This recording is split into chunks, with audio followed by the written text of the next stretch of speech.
அன்பு சகோதர சகோதரிகளே, ஆண்டவராக இயேசு கிறிஸ்து நாமத்தினாலே இந்த மாலை வேளையில் உங்கள் அனைவருக்கும் தேவனுடைய பட்சமாக உங்களுக்கு வாழ்த்துதலை சொல்லி இயேசுவின் வாழ்க்கையில் செய்த நன்மைகளை குறித்து நாங்கள் ஒரு 5 நிமிடம்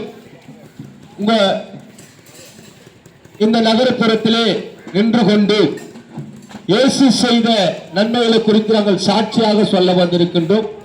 பிரியமானவர்களே, வேதம் சொல்லுகிறது, நானே வழியும் நானே சத்தியமும் நானே ஜீவனமாக இருக்கிறேன் என்று என் இயேசு வேதத்து மூலியமாக சொல்லியிருக்கிறார்.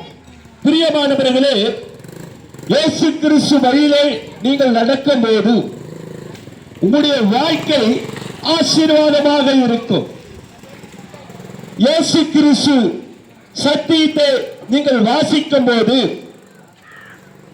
உங்களுக்கு ஆசீர்வாதமாக இருக்கும். இயேசு உங்கள் அனைவருக்கும் ஜீவனத்தை கொடுத்திருக்கிறார்.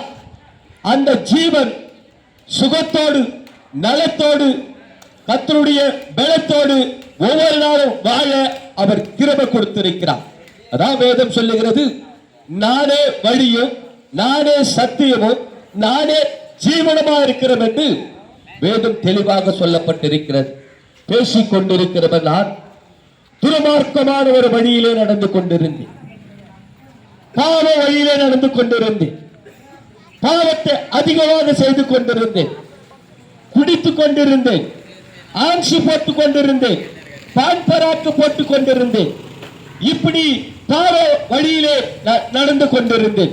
பிரியமானவர்களே, கிராமத்திலே நல்ல ஒரு பெயர் கிடையாது. கெட்ட பெயர் எடுத்துக்கொண்டு வாழ்ந்து கொண்டிருந்தேன்.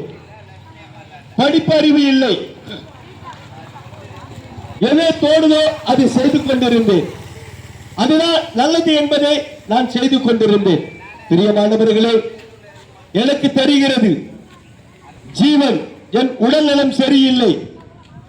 குடித்து குடித்து தன்னைத்தானே கெடுத்துக் கொண்டு வாலிப நாட்களிலே கை காலம் உதறிக்கொண்டு வாழ்ந்த நாட்கள் உண்டு.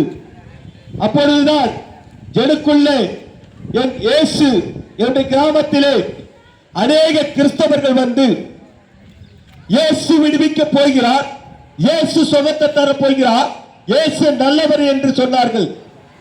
அப்பொழுது அந்த வாலிப நாட்களிலே என் கை கால் உதறிக்கொண்டிருந்தது. ஆகாரத்தை அதிகமாக சாப்பிட முடியவில்லை. ஏனென்றால் என் வயிறுகள் புண்ணாகிவிட்டது. இதை மற்றவர்களுக்கு சொன்னால் இவன் குடல் வெந்து போய்விட்டது, இவன் பிழைக்க மாட்டான் என்று பெயர் வைப்பார்கள். தனக்குள்ளவே அந்த பயத்தை வைத்துக் கொண்டு இதற்கு யார் விடை கொடுப்பார் என்பதை நினைத்துக் கொண்டு, இயேசுவே, நான் ஒரு குடிக்காரனாக இருக்கிறேன்.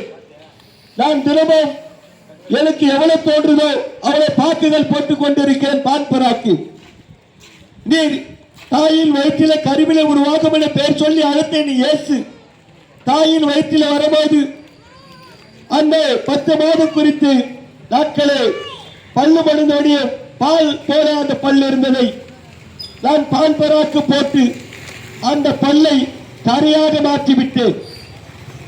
அதுதான் நல்லா இருக்குது என்று வாழ்ந்தேன்.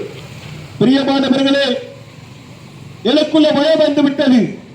இதிலிருந்து விடுவிக்கப்பட வேண்டும், இந்த குடியிலிருந்து விடுவிக்கப்பட வேண்டும், இந்த பால் பராக்கிலிருந்து விடுவிக்கப்பட வேண்டும், இந்த ஆட்சியிலிருந்து விடுவிக்கப்பட வேண்டும் என்று நான் நினைத்து என் இயேசுவை சொந்த ரட்சகராக ஏற்றுக்கொண்டு எப்பொழுது ஏற்றுக்கொண்டனோ அது எல்லாத்தையுமே தூக்கி போட்டு விட்டேன்.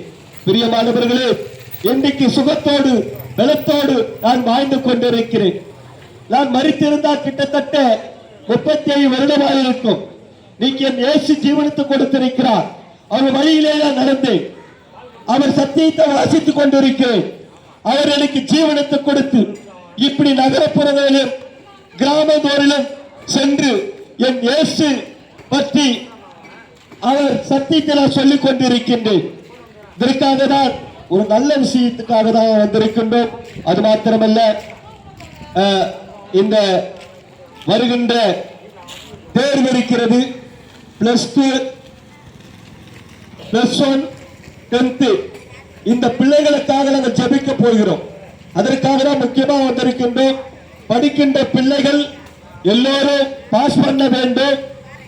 இந்த பிள்ளைகள் அரசாங்க தேர்வில் பயத்தோடு எழுதக்கூடாது, நெருக்கத்தோடு எழுதக்கூடாது.